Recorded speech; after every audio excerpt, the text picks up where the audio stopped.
I think a materialist approach to things is very, very consistent with my experience in Christian social justice. I feel like the deeper I get into anarchist practice, the deeper my faith is getting at the same time. I would hope that, securing means of life for all would be something all people of faith would say, oh yes, that's at the basis of what we believe. Those who are most marginalized know the most about the true, the good, and the beautiful. To me, it's less that I think building class solidarity is a bad thing, as much as it seems like if you don't attend to things like anti-Black racism, that's always going to get in the way of building class solidarity, actually. And when you go back, you find that a lot of revolutionary grassroots participatory movements, the precursors to what you could call the barrio assemblies and these grassroots neighborhood organizations, a lot of these were sponsored by the church. What does it mean to say that the Christian tradition is internally contradictory and there are antagonisms there and you're always being faithful to some aspects and betraying other aspects? Welcome to the Magnificast, a podcast about Christianity and leftist politics. I'm your nighttime, other side of the Atlantic co-host, Matt Bernico. And I'm your evening time, other side of the Atlantic co-host, Dean Deloff. All right, folks, I'm 5 hours ahead in the future of Dean, and the only thing I can tell you about the future, what's going to happen later today, is that it's going to get dark out, and we should probably be pretty glad about that, honestly. I think it's good, right? It would be bad if it was light all the time. I don't know. In some places, it basically is. That's what the beginning of the summer is like here, actually. It is light all the time, and it's not great for sleeping. Yeah, well, here in Canada, it's about to get dark all the time, and I'm looking forward to it, I gotta say. Yeah, that's cool. Nighttime all the time. Sounds great. That's not what we're talking about this week. We're talking about Planetary Theology. This is part 2. We started talking about it last week on the show. If you don't know or didn't listen or don't recall, Tissa Balasuriya, he's a Sri Lankan priest who wrote a book called Planetary Theology, and it's a really interesting, I don't know, like meta commentary about liberation theology and other contextual theologies and how they sort of exist in the world, alongside also his kind of own thoughts about the ways that Christianity might reform itself and not reject, maybe, but like deconstruct, for lack of a better word, some of the unquestioned Western values that it's just like uncritically accepted. So we talked about that a lot last week, and it was cool. And we're going to talk about a few other chapters in the book this week. Dean, what's like a good way to encapsulate what we did last week, or like what's a good takeaway from that discussion for people who maybe didn't listen or skipped or aren't as studious as people who listen to every single episode? Great question. Let's see. I think, well, for me at least, I can say what I retained from reading it last week, and maybe that'll help. One thing I really liked about Balasuriya is that he's really trying to articulate like the world system that we live in, the world system of capitalism, and how Christianity has contributed to that system and how we might be able to think of Christianity differently, or the language he uses is have a conversion to a Christianity more defined by solidarity than by these other kind of ways that Christians find to like alienate themselves from each other and from the world around them. And I think that is actually a pretty profound pitch to say that maybe Christianity can reorient itself around solidarity as an organizing principle instead of around maybe being more defensive in the face of like secular society or other kinds of Christians. And it's probably worth reminding folks as well that Balasuriya, he's writing this book, but he also had a pretty big role to play in doing that very project. He was one of the founders of EWAT, the Ecumenical Association of Third World Theologians, which is a historically pretty wild group of exactly what it sounds like, theologians from all over the third world, the global south, meeting together, and they produced all kinds of theological documents. There's lots of conferences. Orbis Books has published all kinds of like proceedings from EWAT meetings in English, and it's very cool that Balasuriya was one of the founding people. So he's like not only, reflecting on it in Sri Lanka as a Catholic priest, but he's also participating in this project, trying to reimagine Christianity along the lines of solidarity in these kind of institutional ways. So we thought, all the stuff we talked about last week was fun. great to think about Christianity and the world system. But Balasuriya has some pretty interesting speculations or suggestions on how that might actually also impinge on what it means to be a Christian, which I think is like maybe the harder sell of the book or the harder part to navigate. And we're going to do it. We're taking the challenge this week. We're going to sort it out. Yeah, for sure. I mean, I think there's okay, hang on. Let me just say what we're going to talk about really quick. We're going to talk about the last two chapters in his book, Planetary Theology. The first chapter is called Worship in Word and Deed, and it is about liturgy and sort of like different cultural practices that could be maybe a part of Christianity that aren't normally a part of Christianity, especially from Asia specifically. And then the last chapter he wrote kind of concludes the book is called Toward the Spirituality of Justice, and I think that one is good. Unequivocally without many problems. Both these chapters are cool, and I think that the section on worship is really challenging, actually. And I think Dean and I were joking before we started that like if a white person from the U.S. had written this chapter, I would have been like very suspicious and pretty unhappy about it. But I think the context that Balasuriya is writing out of actually makes it make a lot more sense than I think if somebody in the United States is writing it. We'll get into that more in a minute about like maybe why that is.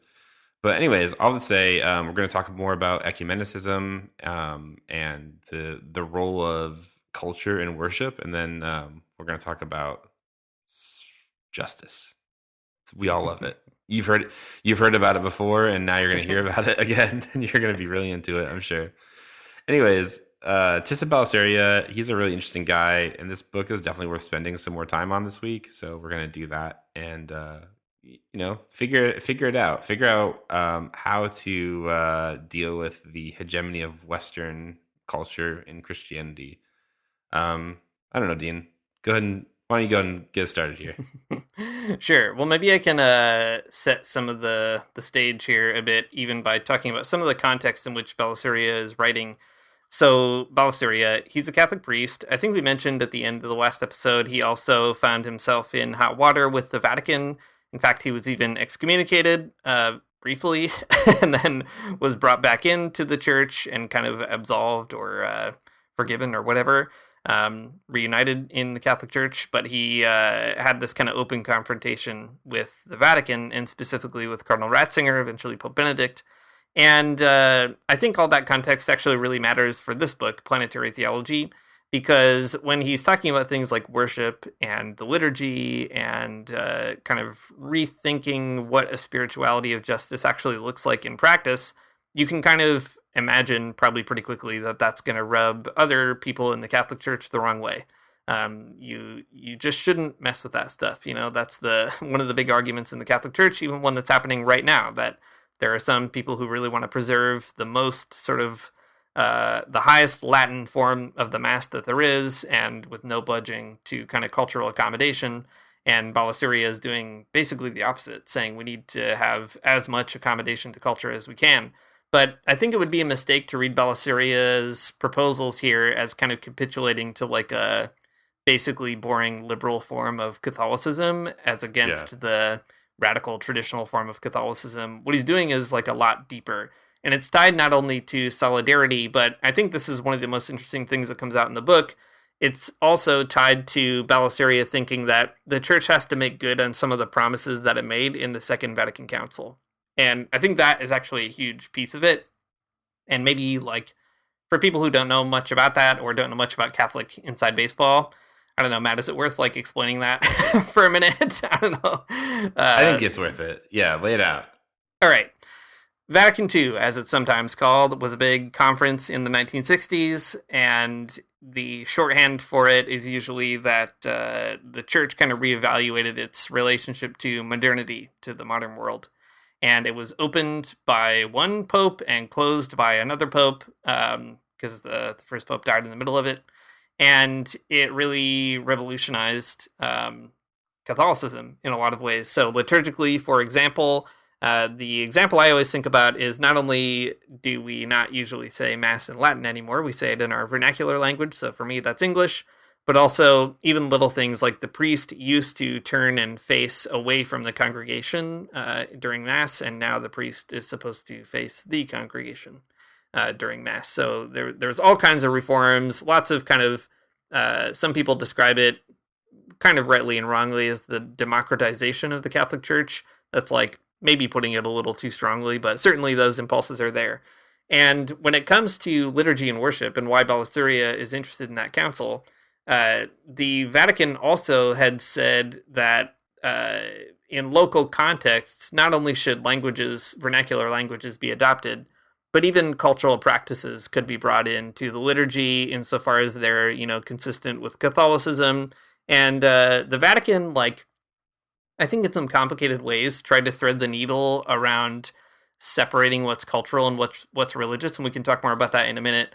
But basically, the idea is the council had promised to really affirm the local, not just flavor of where the Mass is taking place, but the real local culture of where a Mass is taking place. And Balasuriya is that was a great promise, but we do not do that in Sri Lanka. And we don't do it in Asia. We don't really do it, around the world. That sort of opening was never really stepped through.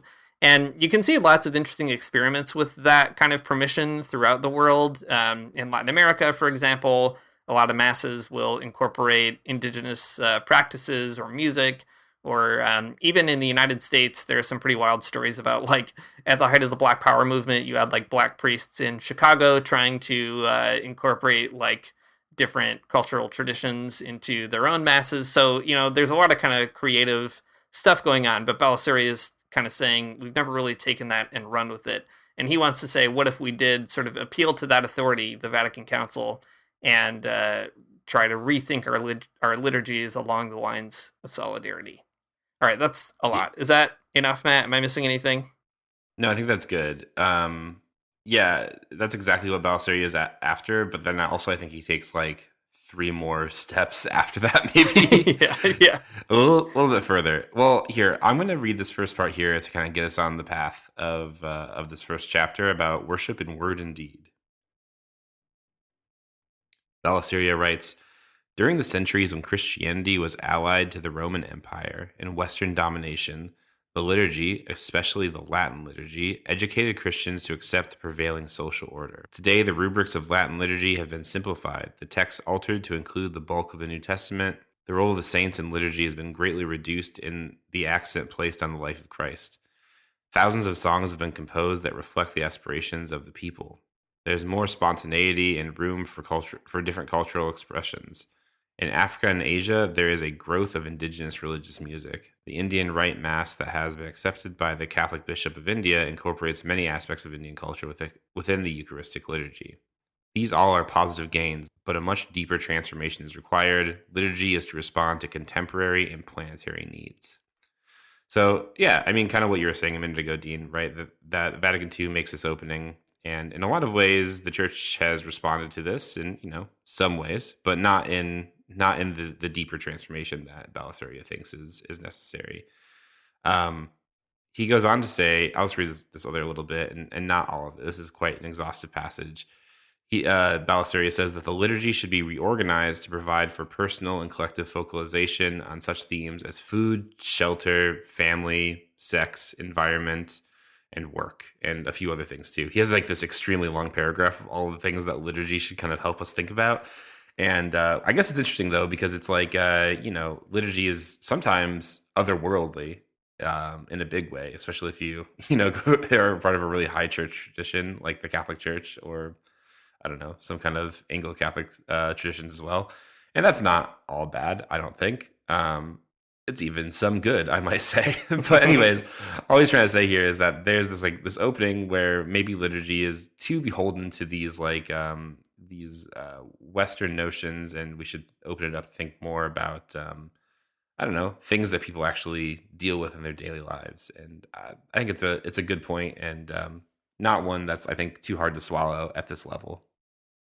Yeah, I think that's right. The key too is to affirm that the Mass takes place within people's lives and people have needs. When you go to Mass and you are also thinking about all kinds of other stuff, like how are you going to pay your bills, or why are your kids, I don't know, like starving, or they can't, even just afford like cool clothes at school or whatever, all the kinds of things that normal people think about when you're in life. When you go to mass, the mass should be able to speak to those kinds of concerns, and I think that there's something about that just makes sense. And in some cases, masses already kind of respond to those needs, like in better and worse ways. Like sometimes they sing the national anthem during mass, which I think is completely absurd. Also, sometimes they will have, hymns for a particular day. Like if you're in a progressive parish, let's say, they might have a song or a hymn related to like work for Labor Day or something like that. Like there's already some of that happens, but Balasuriya wants to say it shouldn't just be a like an afterthought or kind of something you slide in and you either pick it up or you don't. If you have ears to hear, it's like the mass should really be a place where people feel like their situation is affirmed, even alongside the other stuff. The important stuff like the sacramental life of a community or taking the Eucharist in a mass. Like Balasuriya is not saying that we should quit doing that. But in order to make those things meaningful, it should happen in a space that, affirms the rest of people's lives as well, which I think is pretty compelling. I'd like to go to a mass like that. It sounds pretty good. Yeah, I think so. One that was really focused on people's lives. That sounds good. But I still think there's something a bit more radical that Balasuriya is trying to get at here. And we can start going in that direction, I think. He has some things to say about Christians, and, we need to completely rethink the way that we deal with liturgy in terms of culture. And at one point he says Christians need a profound cultural revolution to transform them into a force that will subvert injustice and tyranny, and the liturgy is a part of that. That's all cool, and I think at the surface level, not even that challenging. If you're interested in the left and Christianity, this should all be like, okay, sounds good. We can have liturgies that are more about work and justice and all kinds of things. But then he kind of gets it to the heart of the problem and explains exactly like how deep he thinks this goes. And I think it's challenging and interesting, if not hard. But anyways, he says this: a major obstacle to liturgical reform in this direction is the way in which Christians, including priests and bishops in Africa and Asia, have been brought up. Due to a strictly disciplined training which regard uniformity as a major value and due also to a disregard of ancient cultures even by native Christians, it has not been easy to carry out the reform and adaptation called for by the Council. That's Vatican II. Church leadership must provide a greater impetus in this direction. And then he says that we can distinguish between the general culture of a country and elements that derive specifically from its religious heritage. General cultural elements can be considered for incorporation in the liturgy without any serious theological difficulty. So what he's talking about here is not like strictly about like having a very socialist liturgy or something, though that could be a part of it, certainly. But it's recognizing that different cultural forms could and, should be kind of incorporated into liturgical expressions. That, a Catholic Mass in Sri Lanka should look Sri Lankan, and, a Catholic Mass in India should look Indian, and so on. But I guess... And again, I don't really have a problem with this at all, but it gets into some like really tricky, I think, anthropological positions. And like when he says that, we can just distinguish religious heritage from cultural heritage and kind of sift those things out neatly, because I don't think you can. I think it's actually really tough to do that. But he kind of has this position where it's like, well, in the things that are like essentially essential to other religions, like those don't necessarily need to be incorporated in an explicit way. But like the cultural things that are only like maybe a little bit influenced by some other religious expression could be.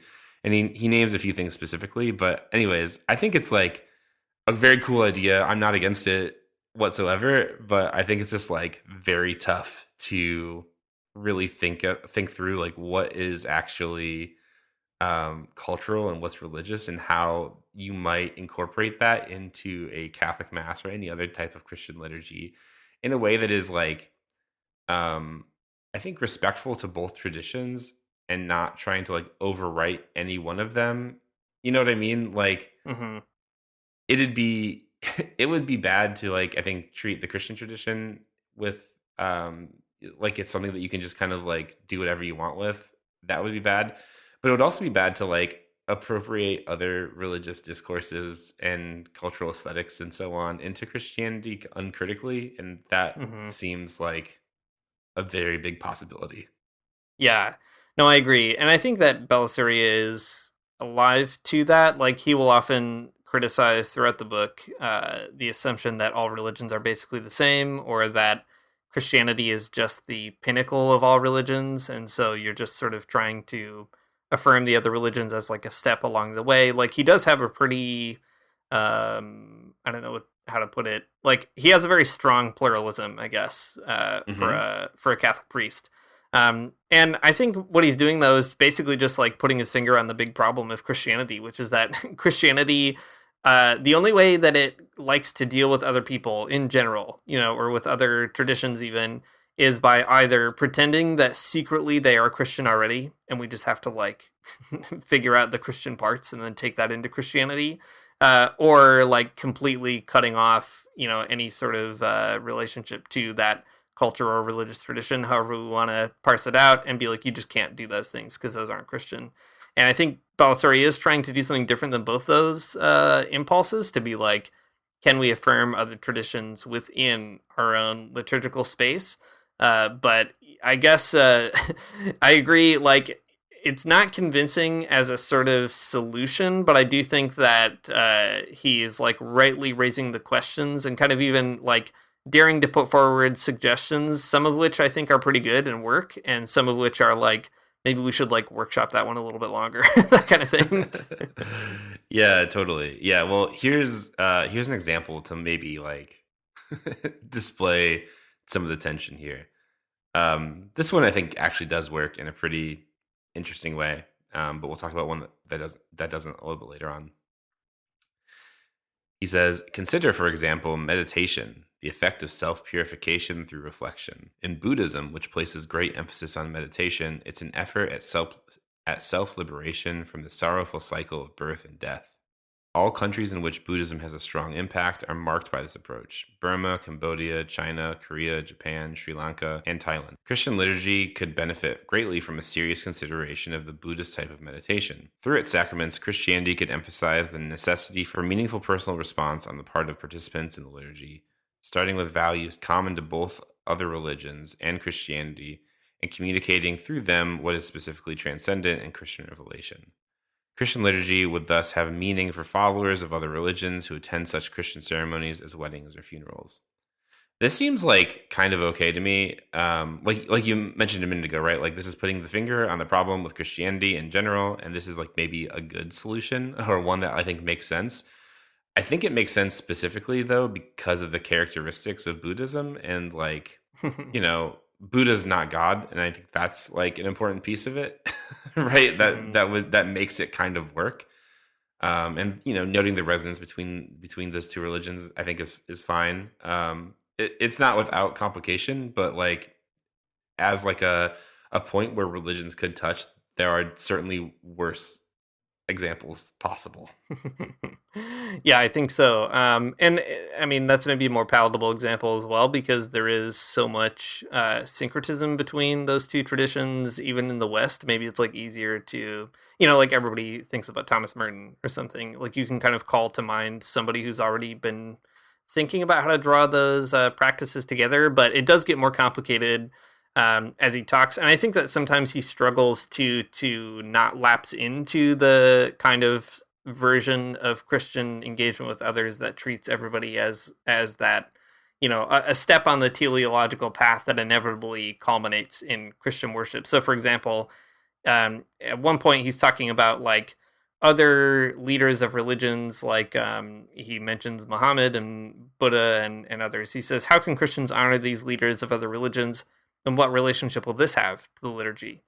Could not Christians celebrate certain observances in honor of these saintly leaders, for instance? Why not join with Buddhists in public veneration of the Buddha on Vesak Day, when his birth, enlightenment, and death are commemorated? Further, within the context of the liturgy, Christians could recall the virtuous doctrines of other religions. Could not Christians thank God collectively and in public for the signal graces of the spiritual leadership of the great Asian religious leaders? Do their lives not have a relationship to the Paschal mystery?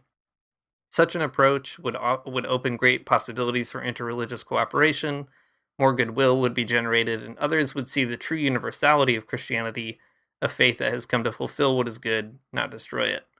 And again, like, I think there's parts of this that I really like. Like, yeah, for sure. I think Christians should celebrate the Buddha's birthday. It seems like a very fun thing. My wife went to a Buddha birthday party this summer, and it seemed like a blast. Like, that is great.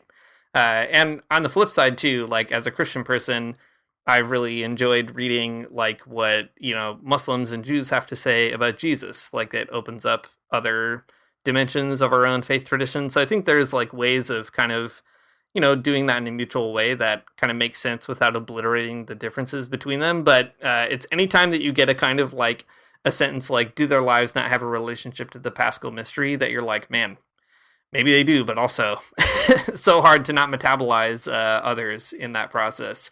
And I think that's the big challenge that Balasuriya is trying to sort out, or like the tightrope that he's walking is, how do you really have a truly universal Christianity, one that speaks to all people, while also, being, I don't know, being respectful that Christianity has a nasty habit of turning its universalism into like a machine to, chop up and destroy other kinds of religions.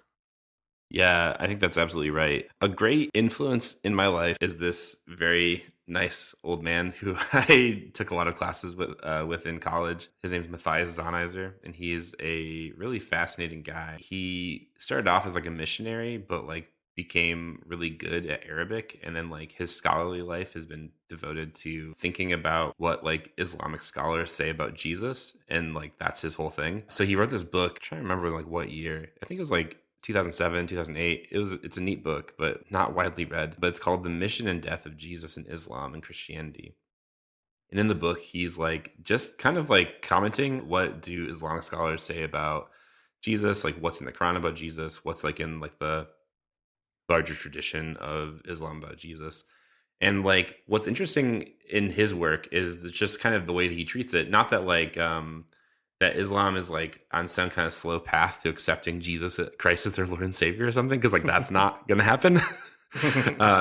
But that like that there's like some kind of at least a bit of commonality between Islam and Christianity, in the sense that like they both think that Jesus is a really profoundly important person in the history of the world or something, and that there's like there's a just kind of like what Balasuriya is saying here, that there's like a moment or like a space for interreligious collaboration. I think that's really cool. But I think at the end of the day, like it's so difficult because, it just depends on where you kind of place Christianity in this like larger, discourse about other religions. Like if ultimately Christianity is like, above all other religions, then you're going to constantly try to subsume them all to it and make them, subservient in one way or another, or say, or paint them as like less evolved forms of thought. And that's bad. But I think there's a different model of, I don't know, interreligious thought that maybe you could bring up here. That's like, not that like Christianity is above all other religions, but Christianity is among other religions, and that, people are trying to figure it all out along the way, and Christianity is an attempt at that, right? It's a particular cultural appropriation of different cultural appropriations that have gotten us here. So I guess all I'm trying to say here is that there's like, this is like a very interesting idea. I'm here for it. Tissa Balasuriya, thank you for these ideas, but also it's just like a lot of unpacking to do, I think, of the larger like sociological context and like the ways that theology works in this like sort of like weird meta level.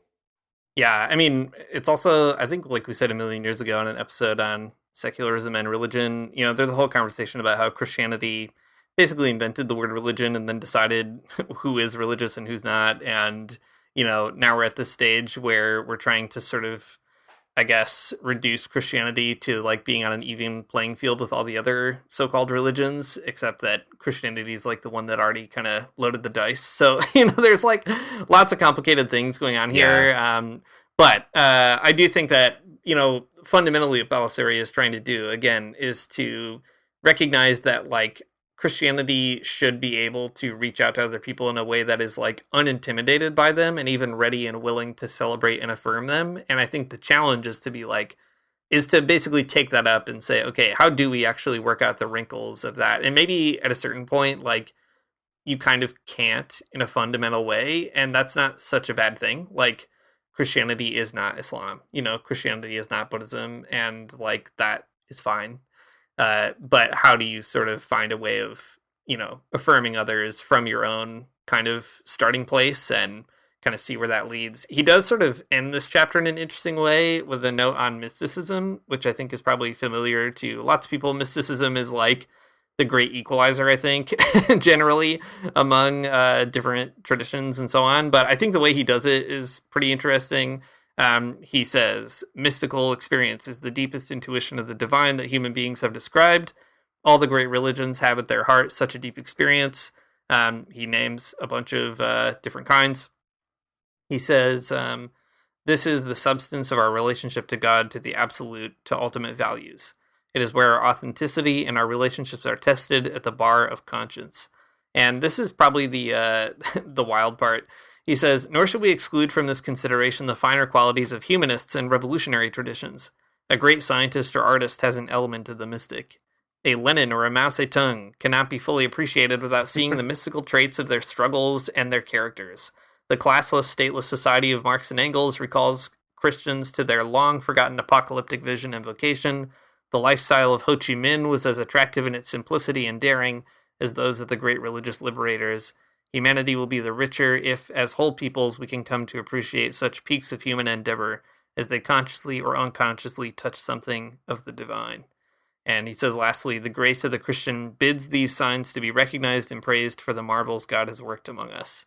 An extremely funny moment where Balasuriya is like, yeah, like, what if we, embraced like some what if we all like dressed more simply in the liturgy? What if we used some different languages and so on? And anyway, also, what if like Lenin and Mao were mystical beings? Like a pretty wild left turn at the very end. But I think, it helps to sort of emphasize that when he's thinking about pluralism, it's extending even beyond like what we call religious traditions. That's sort of the scope of his universality.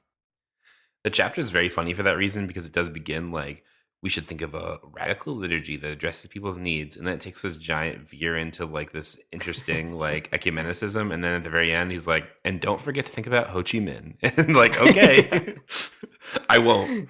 Exactly. Celebrate the Buddha's birthday, but also celebrate Ho Chi Minh's birthday. And don't forget to go to mass and wear, you don't need to wear your Sunday best. It's okay. It's a good message, one that I can get behind. Wear your Monday worst. That's right. Okay, so that's all very interesting, and all of that conversation doesn't really go away. I think what comes in the next chapter is kind of happening in light of that in some interesting ways. So the next chapter that we're going to talk about is the very last chapter of the book, and it's called Toward a Spirituality of Justice. And isn't that cool? Wouldn't that be a cool thing to think about? Spirituality, whenever I hear that word, I kind of cringe. I don't like it. I recoil. I think about, I think about all of the youth group conversations about how you should talk to God every day and do your devotions. But what he's talking about here is a little something different. And for that, I'm very grateful. So to contextualize some of this, Balasuriya says, the human person seeks selfhood, self-expression, self-realization in all societies. The young are asserting their rights. Women are discovering and affirming new potentialities for personhood. The suppressed people of the world are revolting against oppression. In this vast and rapidly changing world, self-realization at all levels is a primary concern of all.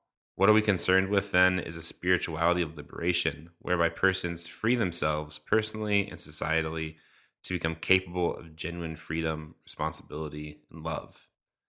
I think this is an important conversation because, spirituality to me, I guess from in this register at least, it makes me think of not youth group, but the ways in which we, in our brains, trick ourselves into being not free, to holding on to all kinds of other types of bad patterns of thought, bad self-expressions, and like negative ways that we think about our relationships to other people that keep us kind of chained up in the status quo. But what he's saying here is we should think about something different, a spirituality of liberation where we're trying to find out how we can get through this, but not just materially, but like, in a way that you kill the cop in your brain, you you unchain your brain from work or something. I don't know, all of these things together, I suppose.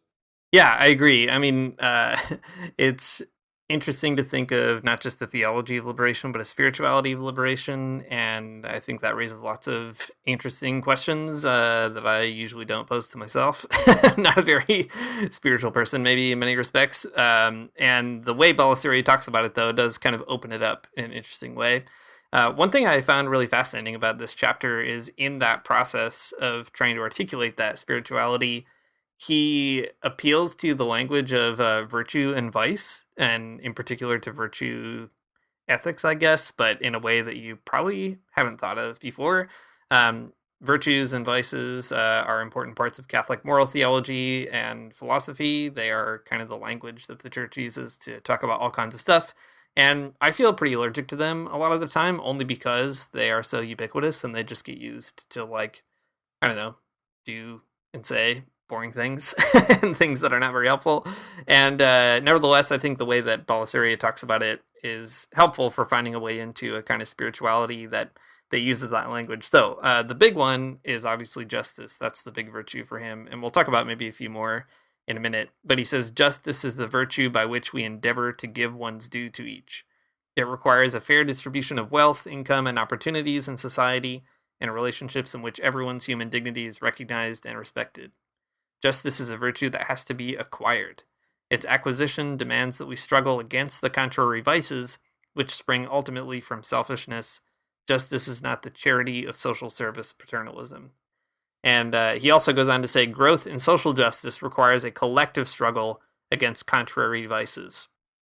The virtue of social justice cannot be acquired or even studied individually, for social justice is concerned with the distribution of goods and services within a community and relationships among its members.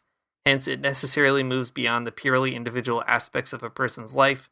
To advance in justice, we must have an understanding of the type of social situation within which we live and make our decisions. So when he's talking about a spirituality of justice, he's really talking about cultivating a collective that is capable of even acquiring that kind of virtue, of building a sense of justice at all. And I think that has at least kind of like maybe brought me back into a more interesting dialectical relationship between, self and society, or inner and outer, external and internal kind of ways of thinking about my own faith. If we can think about spirituality and virtue as something that compels us to be in a community seeking justice, I guess I feel like more apt or more prone to actually sort out, like, what am I doing spiritually in my spiritual life? Yeah, I think so. It makes a lot of sense to think through that way. I mean, this is not, like, I think also an unprecedented type of idea in moral philosophy, that that justice is something that you have to strive for. I do like it in this particular formation, though, because he does say, he goes through the whole justice is fairness kind of thing at the very beginning, which is like a pretty classical and normative reading of justice in like liberal political philosophy. But he goes on to say something I think that's a little bit more exciting, that it's something that you have to strive towards. It's collective struggle, which is great, which is a departure from somebody like John Rawls or whoever else. It's quite different in an exciting way. All right, well, then to keep trucking along here, to say a bit more about it, he says, although such spirituality may have produced many saintly persons, he's talking about Christianity, who were greatly dedicated to person-to-person service to the poor and the afflicted, it was not associated with any movement for radical change in the world. On the contrary, it was often an obstacle. It gave religious persons a high degree of complacency. This is interesting because it kind of ties back into the larger conversation about liturgy he was talking about, I guess, at the beginning of this episode, or the other chapter that we had read. But interesting, though, because the saints, they're the really good people. They're the ones that you should emulate. Everyone should be like St. Francis or whoever, right? They're all so cool. But he does kind of lay it out and just like, well, they're not ones that, they aren't revolutionaries in the same way that, I don't know, Ho Chi Minh is, I guess, considerably different. So I guess that's just an interesting point, though, to make, that we don't we don't conflate saintliness with like people who really struggle for social change within the within the church tradition. The Catholic Church doesn't, right? Some interesting exceptions actually in the Episcopal Church, but that's a whole other story, and complicated for its own reasons. But anyways, a good point to draw out here that in the conversation about justice within the church, there are, like you mentioned, Dean, like, this is the justice, the virtue and vice conversation is how the church talks about it often. But like when it comes to societal change, and when you think about justice and like what justice actually requires, the saints aren't really the ones who are necessarily doing those things always. Yeah. And maybe the challenge of Balasuriya's spirituality too is to imagine a sort of sainthood that might be informed by these other kinds of virtues or other ways of thinking about them. For example, like he goes on to talk about courage, prudence, and moderation as virtues, which to me are not usually like revolutionary ideas. Maybe courage, but the other two, I don't know. They seem more conservative on the face. But he talks about them in pretty interesting ways. Courage, you can probably guess. You have to have courage to join a struggle and so on. But the other two, I think, are pretty profound. For example, he says when it comes to prudence, it matters to kind of like process like what's really going on and be wise about it or discern it. So he says prudence will decide on the issues that are worth fighting for, as well as the means to be used in the struggle.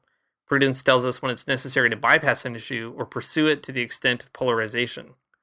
Prudence will help us calculate risks so that risks taken will yield results. It decides when to give oneself for a cause. The action of Che Guevara in joining the guerrillas may have seemed imprudent in the short term, but in the long term, it made an inestimable contribution to the cause. And I think that is pretty fascinating. Also, maybe because like when Che went to Bolivia, maybe that was not very prudent. Like it gives you a different sort of set of criteria to think through things. And he does the same with moderation, where basically he says like moderation is not about, holding back. It's about basically like being wise. He says it requires that we respect persons at the stage at which they actually are, while inviting them to transcend their self-interest. Temperance counters the danger of arrogance, which can easily separate radical leadership from the masses. And he goes on to say, prudence and moderation tell us, again, what means are possible. It will always be suicidal to resort to means that are bound to fail. At other times, a long armed struggle may be required, as happened in the case of Mozambique. So all that to say, like, the saints in the spirituality that he's criticizing, maybe they are profound moral figures, but they don't give you that revolutionary, impetus. It's like figures like Che that do that. But maybe there's some other future for the tradition of sainthood that's informed by, the reworking of basically like traditional concepts and terms. And I think that's like a pretty interesting contribution of Balasuriya's book. Yeah, I think so. Absolutely it is. Well, the next piece of this chapter is kind of a lengthy explanation of like the biblical support for, a spirituality of justice. And he goes through the Old Testament and New Testament and talks about all of the great stuff. A lot of things we've talked about in this podcast before. It feels like it's hard though to like go through all of it in a way that does it justice, because I feel like whenever I'm pulled into a conversation about the Bible, I want to like talk about a lot of historical things that maybe I don't know enough about. But just to give you like I guess an idea of like what he's thinking about with regard to the Bible, there is a section where he talks about the Magnificat and Mary. I thought that was at least something we could pull out, because this is what the whole podcast is about. Anyways, Balasuriya says, Mary, the mother of Jesus, epitomizes this concern of God for the integral liberation of all persons. Her Magnificat is a revolutionary message which has unfortunately been domesticated so that its daily recitation has little impact. In it, a threefold revolution is hymned cultural. He has routed the proud of heart. It's political. He has pulled down the princes from their thrones and exalted the lowly. And it's economic. The hungry he has filled with good things, and the rich he has sent away empty. Then Balasuriya says, justice is the first demand of love of God and neighbor. It's a sacrament of the love of God. Anyways, I pulled this out because it's a really good one. I like the way that he kind of notes out that there's like the cultural, political, and economic dimensions to the Magnificat, and I think obviously they're there and we know about them, but when he puts it out that way, it is kind of manifesto-y in a way that I've not thought about before. and then tying it all together with the demand of love, right? It becomes a real spiritual grounding, I think, for thinking through political movements and all kinds of other things. So pretty neat. I like what he's doing in this, and it's challenging. It's challenging not only thinking about the history of Christianity, but it's challenging thinking about like what Christianity should be in these different registers that he's talking about with the Magnificat. But it's cool. It is cool. Yeah, I mean, he leads you through that biblical stuff, but in a way that that a theologian uniquely can. I guess we're getting close to the end of the episode here, but there's so much to go. There's lots of other cool stuff in this chapter about like even kind of heuristic concepts for evaluating political action. He talks about sort of like risk and reward strategies, basically. One of my favorite parts I wanted to pull out is on identifying with the oppressed, which I think is really a cool section. He talks about how if you really want to, have a spirituality of justice, you need to find ways of doing that. And he identifies a few of them. One is service to the oppressed. One is joining the oppressed in mind and heart, so kind of understanding what's going on. One is identifying with their struggle, building awareness, and so on about like what is happening with oppressed people. And the last is identifying in lifestyle and being poor physically in a kind of voluntary way. And he says that suffering with the poor is possible for the affluent by identifying with them in thought, but it's when one feels physically in one's own body the pressures of poverty in food, transportation, clothing, the difficulties of obtaining acceptance in a public office, that one understands a little better the difficult condition of the poor, their inability to move out of their situation, a narrowness of outlook, their limited range of options, their limited staying power, and he lists a bunch of other things as well.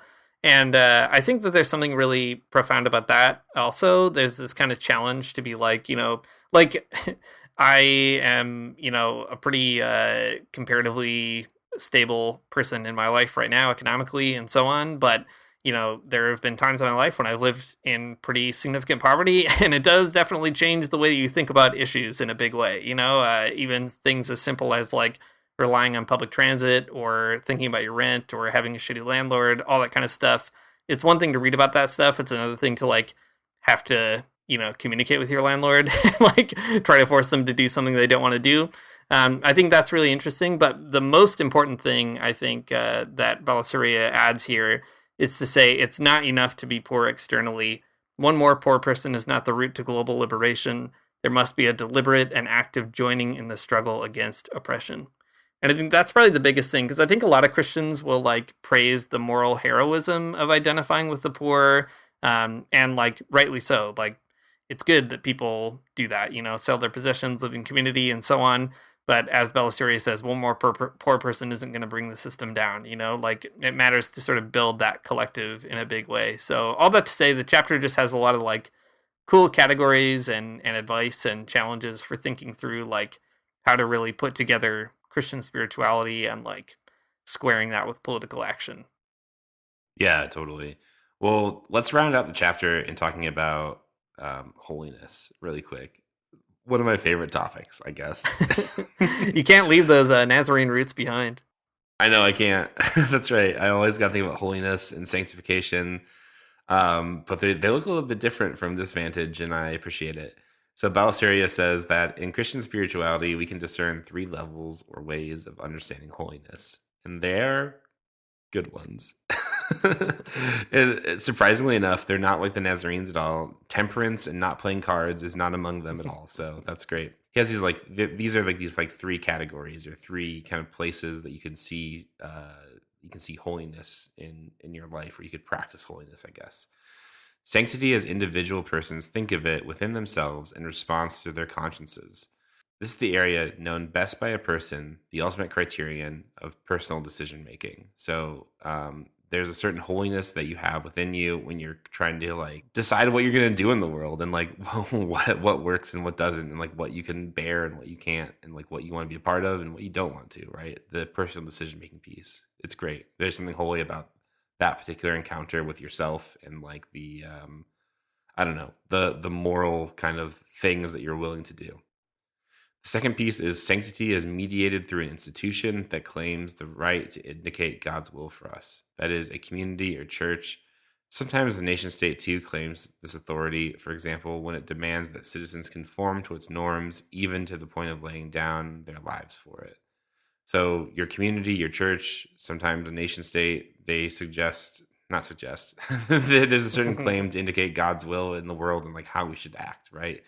You see this all kinds of like very distorted ways in the United States, being a good patriotic citizen, right? A good God-fearing American, all that kind of stuff. But it takes on a particularly different role when it's a different type of community, or, especially in somewhere like Sri Lanka, it'd be a lot different, right? It wouldn't be gross. It would be good. And then finally, the last one is sanctity as the search for the kingdom of God, the rule of righteousness for all persons, women and men, nations and racial groupings, religions. He says that this is a more general norm that has to be discerned as we go through history and in conjunctures of events. The planetary age requires an integrated spirituality in which all three norms converge in the direction of a personal conscience and a community, urging us toward the common good of humanity. I like these three categories, though, because it is kind of a helpful range of like the scopes, I think, of like religious thinking, but also like thinking in terms of politics and justice, right?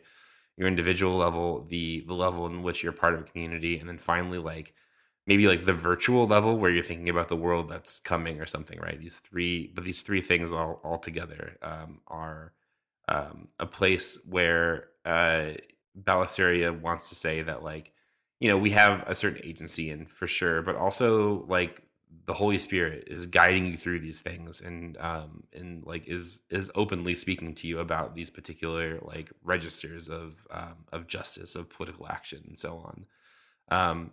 A very different type of holiness than you'll find in find the Nazarenes. I think so, and I think the key there also is to balance the that kind of individual holiness piece, which is true and part of Christianity. Like we should live moral lives and think that through, and that's what got all those Wesleyans so excited, I guess, for better and for worse. And that's part of it. But what Balasuriya is adding, and maybe this is the Catholic piece, is that you also have to find a way to square that with a community that's trying to sort that out as well, and even up to a political community that's trying to sort that out. I think about like when we were reading about Sergio Arce in Cuba, which strikes me as a really good example of like what Balasuriya is talking about, trying to identify with the struggle for justice, not only in yourself or even in your own community, but in something as big as the national project of liberation itself, which is like hard for Christians to swallow, I think, especially in the imperial core, where the last thing you should ever do is identify with the nation state. Do not identify with the United States right now, or Canada or whatever. I don't know why some Marxists are dumb enough to do that, but they are nevertheless. But I think, there's something about committing to that struggle for justice that really matters.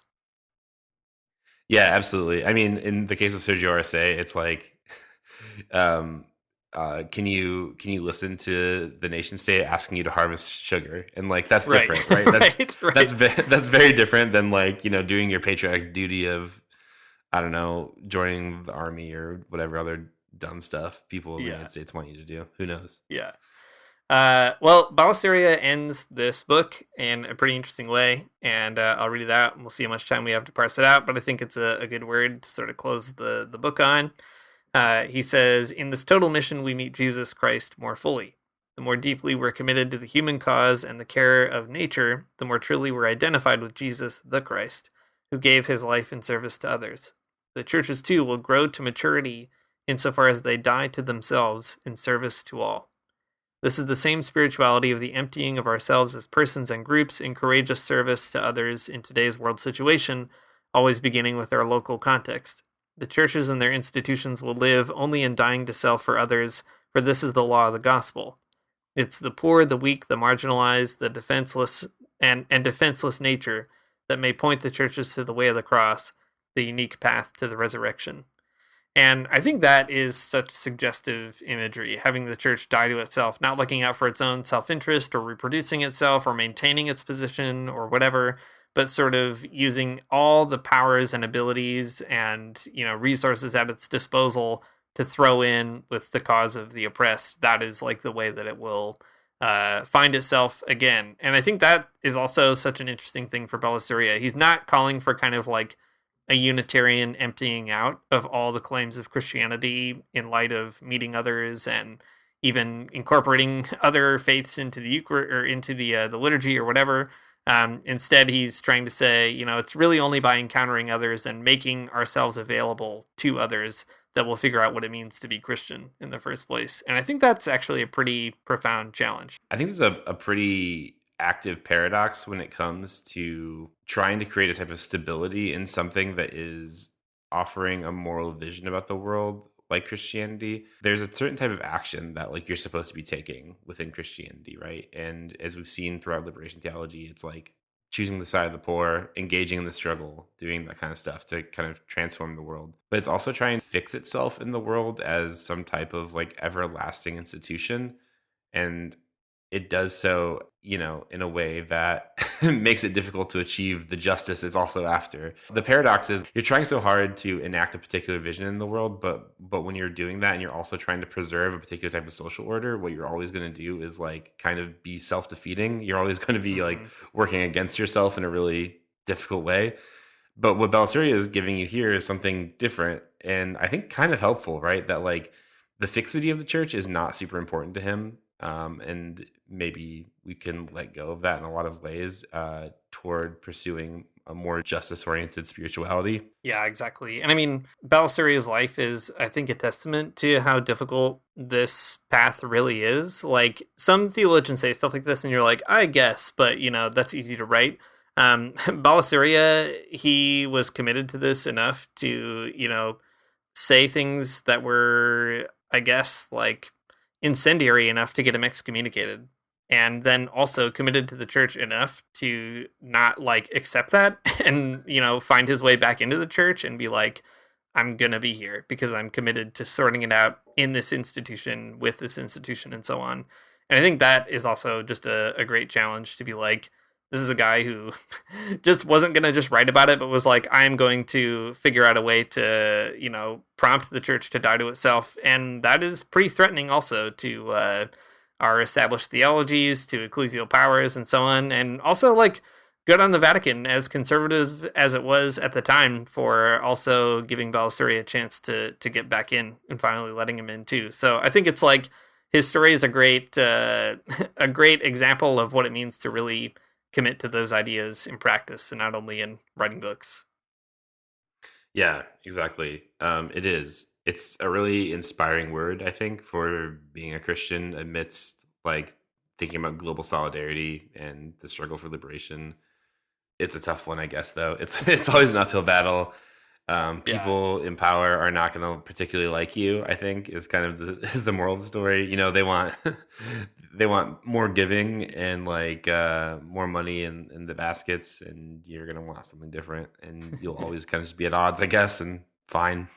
Yeah, and I mean, to be clear, I'm not saying that everybody should get excommunicated. I don't want to get excommunicated. I don't think it's like something to aspire to or anything like that. And I think sometimes people wrongly read theologians like Balasuriya in that way, that they're just like provocateurs, or that it's like a feather in their cap to be excommunicated. And like, there are theologians who are like that, and I find them extremely annoying, I guess, but it's the lesson, I think, is that Balasuriya is really maybe just embodying what he says in these pieces about virtue as well.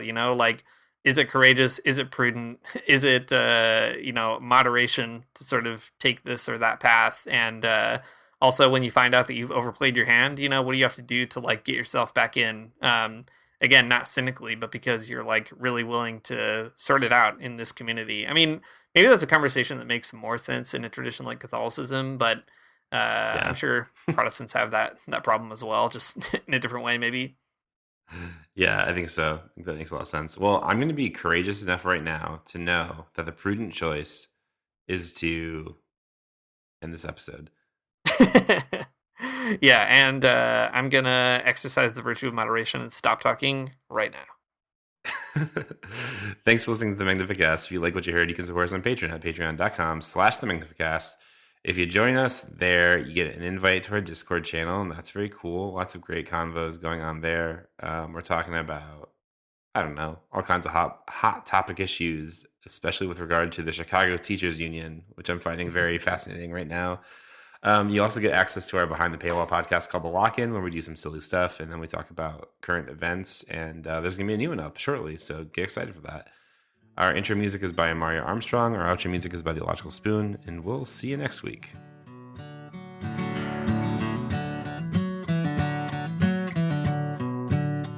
I don't wanna get up for church in the morning, souls alive. Heaven come to earth and there won't be no church. We'll meet down by the riverside. There we'll swim with all creation. Never get tired, never bored. Don't worry, someday there'll be no dam between us and our Lord.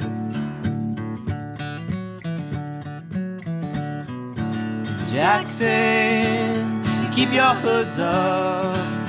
Keep your hoods up and you stay up late. In Jackson, you keep your hoods up. Well, you keep your hoods up and you stay up late. Oh, don't mind a cold night, but we might mind if you leave too soon. So come on now, it's still early. Beside